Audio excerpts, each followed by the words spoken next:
I have something else in mind. I want to talk about this, and it might not be what you want to talk about. But carry on, because you're getting the best. One of the things that keeps my mind occupied recently is the question about character. And how do you create a relationship between people and our products? And over decades, legislation and then generations of car designers have created a toolkit that makes vehicles look like or feel like creatures. And that's quite fascinating in a way, because it's it's the most complex industrial product. It's nearly a little bit unfair to the craftsmanship part of the job, because that is the basis. And it takes decades for people in our trade to get to that level of understanding how sculpture needs to be, the volumes, proportions, all of these things we like to talk about.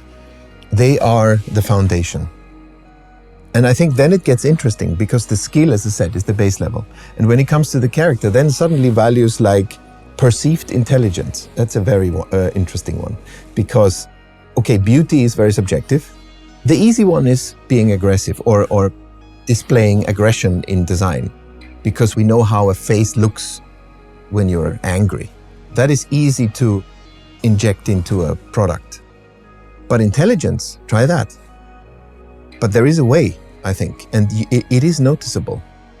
I think that intelligence is not, because it is not an emotion, it's not something that can be done in one sculptural statement. You have to combine it with added value of the product. So for example, communicating technology, having layers of discovering things.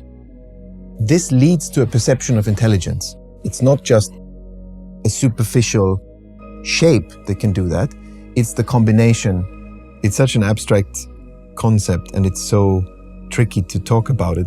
Projecting that on products and then discussing it there is even harder, I think. But it's something I play with and I think about a lot. If there is something else than the superficial emotions to convey in design.